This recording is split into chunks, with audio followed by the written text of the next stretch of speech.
Buying a used phone could be a great way to save some money. However, it could also be very scary. You've probably heard people's stories of buying phones on OfferUp and Craigslist and sites like that end up getting scammed in one way or another. Maybe the phone is locked, maybe it's not working properly, whatever it is. Welcome to this episode of Cell Phone. Today we're going to show you exactly what to look for when buying a used phone so that you never ever have to deal with being scammed. By the way, this video has a blog page attached to it, so if you don't have the time to watch the video, make sure you go ahead and check out the blog page where you can see exactly the same points pointed out, so you know exactly what it is to look for. Number one on the list is to make sure the phone is not locked. I cannot stress this enough. So many people will go ahead and buy a phone that does not turn on, does not power on, and yet the seller assures them that the phone is completely fine, there are no locks on it or anything. It's super important not to take their word for it, especially because you never know if they're lying or not. So by lock, the most obvious one being if your phone has a passcode on it, right? If your phone has a passcode on it, you cannot get into it unless you have the code. And if you can't get into it, if it does not have the code, it's important to ask for it. And if they don't have it, the best thing to do is just not buy it at all. And like I said before, a phone not turning on, do not take people's word for it. So a good tip, if you're buying a phone used from OfferUp or Craigslist, it's always a good idea to bring a charger with you in case it does not turn on. Do not just buy it that way. Now, aside from the lock itself, an actual PIN number that you use to go ahead and lock a phone, there's also a lock known as an iCloud lock.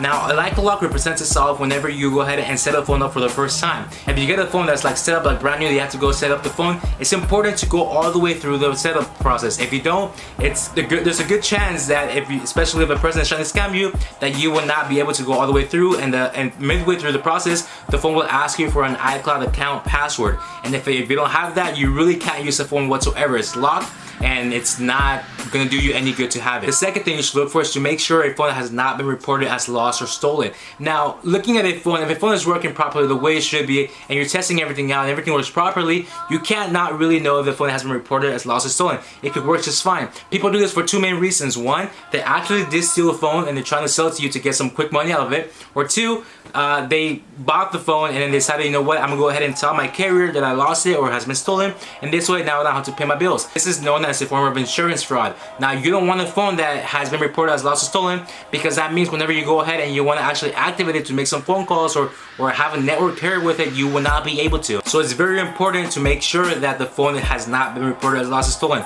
Now, there's a few ways of doing this, but the one easiest way to do it is to go through your carrier, the carrier you're gonna use it with, and actually give them a call or go into the store and ask them. Now, if you call them, they'll likely ask you for an IMEI number of a phone. Now, how do you find that? It's actually really simple. The easiest way to do it that works both on Android and iPhones is to go to the dialer app here, the one used to make phone calls, and dial a code. The code is *#06#, and you will see an IMEI number on the screen. Now, this IMEI number is a number that is unique to your phone and that stores information about the carrier and the device itself. So if it has been reported as lost or stolen, you can easily give them this number and you'll find out for sure. Another quick way of doing it is to check online. Now, there's a lot of websites that have a feature to check if a phone has been reported as lost or stolen. One of the best websites to use is called IMEIPro.info. IMEIPro.info has a lot of carrier checks. You go ahead and check for different carriers and the phone specifically by itself to check whether a phone has been reported lost or stolen. If it has not, then you're good, you're all good, you're clear. But make sure you check it. If you don't, you'll be regretting it later because you will not be able to use it, and really you will not be able to do anything with it. It's really a brick. That's all you have. It'll be a brick.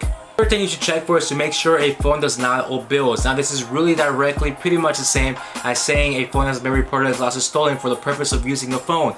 If you don't check if a phone owes bills, there's a really good chance you will not be able to activate it with the carrier you choose to do so. This means that you're really only going to be able to use it with Wi-Fi whenever you want to use some sort of internet activity or any calls or anything like that, which is really a pain, because if you buy a phone that you want to go ahead and you expect to use it right as texting and calling, you won't be able to do that. So it's very important that you check that it does not owe bills. And that brings me to the fourth thing you should check, which is to make sure that the phone is actually cleared to be activated with the carrier you want to use it on.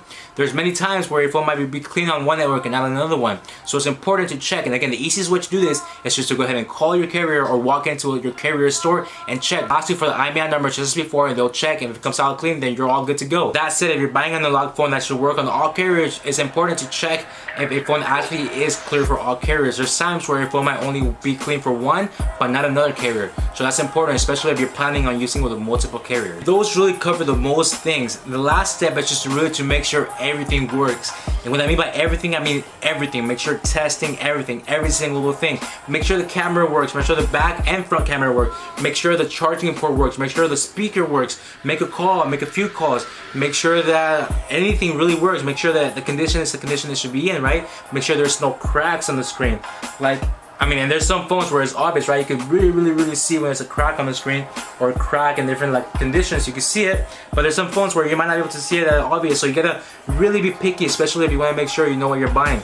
Make sure you go through the whole phone and look through everything. Check the touchscreen. The easy way to check the touchscreen is to make sure it makes contact with all points of the screen.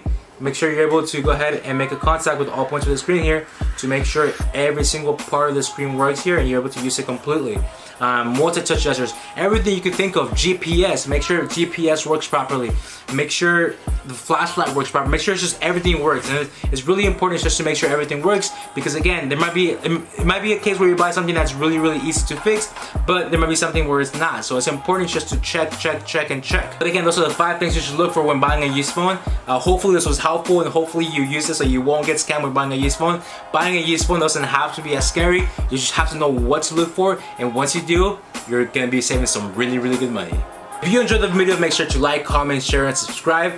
Make sure to let us know in the comments below what other content you want to see, what other things you want to know about, and we'll see you on the next one.